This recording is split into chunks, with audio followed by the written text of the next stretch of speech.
مولا کا صحابیوں اور حاجیوں کے مجمع میں اعلان ولایت کر دیا تو حکم الہی سے تو میرے سنی شیعہ دوستو آج کے بعد کوئی بھی ہم شیعہ محمد والے محمد پر یہ اعتراض نہ کرے کہ شیعہ علی ولی اللہ اپنی مرضی سے پڑھتے ہیں.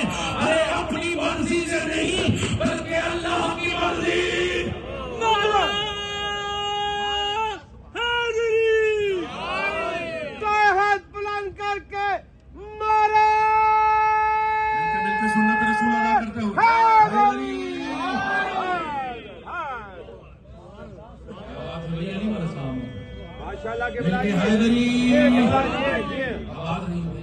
آپ کو سلامت اور ان شہروں کی حفاظت فرمائے جو ذکر علی ابن ابی طالب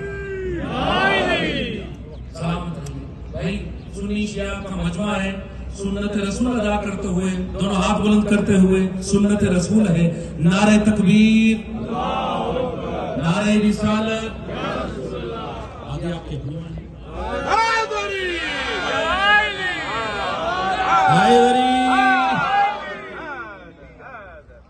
میرے سنی شیعہ دوستو, ہمارا یہ عقیدہ کہ ہمارے رسول کوئی کام بھی بغیر حکم الہی کے نہیں کرتے. اور اگر رسول علی کو دیکھ کر یہ فرما دیں یا علی انت قسیم النار والجنہ, اچھا یہاں رکتے ہوئے ایک اور اعتراض ہوتا ہے, اور شیعہ قوم کا ایک ادنا سا طالب علم ہونے کی حیثیت سے مجھ پر لازم ہے کہ میں یہ الزام بھی دور کر سکوں. حضور ہم پر یہ الزام لگایا جاتا ہے, الزام تراشی ہوتی ہے کہ ہم شیعہ محمد والے محمد علی کو نبی سے معاذ اللہ ثم معاذ اللہ پڑھا دیتے ہیں. تو اگر اجازت ہو, تمام دوستوں کی اجازت ہو, تو آج شیعہ قوم کا عقیدہ بیان کر دیا جائے امت مسلمہ کے سامنے. نیو یارک والوں یقین مانیے ہم نے کبھی بھی علی کو نبی سے نہیں بڑھایا. اچھا آپ دائیں بائیں نہیں دیکھیے گا, چونکہ میری باتیں صرف سننے سے نہیں بلکہ دیکھنے سے بھی تعلق رکھتی ہیں. دیکھتے رہیں گے تو یقیناً روحانیت میں حضور اضافہ ہوتا رہے گا. آپ شیعہ قوم کی وکالت کرتے ہوئے فکرہ کہنے لگا, ہم نے کبھی بھی میرے سنی شیعہ دوستو علی کو نبی سے بلند نہیں کیا, ہم نے کبھی بھی علی کو نبی سے نہیں بڑھایا. عقیدہ بیان کر دوں, سماعتوں کو بلند کیجئے گا تاکہ میں فکرہ کہہ سکوں. حضور ہمارا یہ عقیدہ ہے, سب کچھ ہے علی اگر نبی ہے. میں نہیں سمجھا سکا ورنہ ایسا ہو ہی نہیں سکتا تھا شیعہ نے علی ابن ابی طالب کا کثیر مجمع یہاں پہ تشریف فرما ہو اور میں فکرے کہوں اور فکرہ لفظ جملے ہواؤں کی نظر ہو جائے. میں پھر پڑھتا ہوں اور تبدیل کر کے پڑھتا ہوں. میں نے کہا ہم نے کبھی بھی علی کو نبی سے نہیں بڑھایا.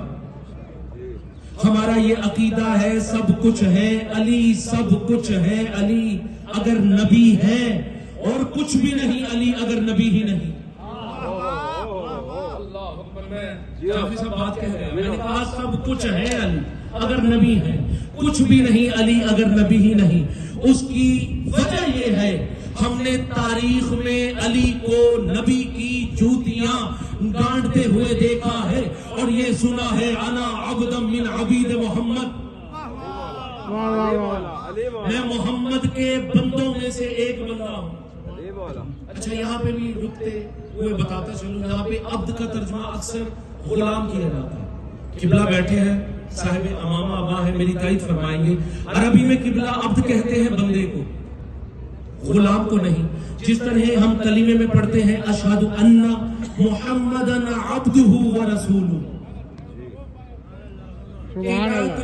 ہم گواہی دیتے ہیں, میں گواہی دیتا ہوں محمد اللہ کے عبد ہیں اور رسول ہیں, یعنی عبد کہتے ہیں بندے کو. تو لطف نہیں آ گیا, محمد ہے اللہ کے عبد, علی ہے رسول کے عبد. اب ہم کہتے ہیں کہ علی محمد کے عبد ہے. اچھا غلام کا ترجمہ بھی علی کی فضیلت چھپانے کے لیے کیا جاتا ہے. غلام کا جو ترجمہ کیا جاتا ہے وہ بھی میرے مولا کائنات کا فضائل چھپانے کے لیے کیا جاتا ہے. چونکہ عربی میں عبد کہتے ہیں بندے کو, غلام کو نہیں. سماعتوں کو بلند کیجئے گا تاکہ میں فکرہ کہہ سکوں. عزیزان محترم یہی وجہ ہے کہ بیٹی ہمیشہ بندے کو دی جاتی ہے، غلاموں کو نہیں دی جاتی۔ علی ابن ابی طالب نے خود کو بندہ کہا ہے رسول کا۔ میں نے کہا ہم نے کبھی بھی علی کو نبی سے بلند نہیں کیا، ہم نے کبھی بھی علی کے فضائل زیادہ بیان نہیں کیے، ہم نے علی کو اتنا ہی بیان کیا جتنا رسول نے بتایا۔ ہم نے اپنی طرف سے میرے سنی شیعہ دوستوں کبھی بھی علی کو بلند نہیں کیا۔ اور فکرہ کہوں، ہم تو جانتے ہی نہیں کہ علی کون ہے۔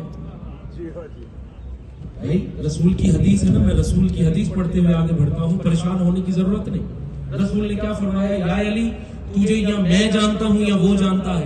سبحان اللہ، کیا بات۔ تو جب دونوں ہستیوں کے علاوہ اس علی کو جانتا ہی کوئی نہیں، چونکہ فضائل بیان کرنے کے لیے حضور جاننا ضروری ہے، ہم تو علی کو جانتے ہی نہیں، ہم علی کو اتنا جانتے ہیں جتنا رسول نے بتایا۔ میرے سنی شیعہ دوستو، ہم نہیں جانتے یہ علی کون ہے، یہ تو رسول ہی ہے جو فرما دیتے ہیں انا مدینہ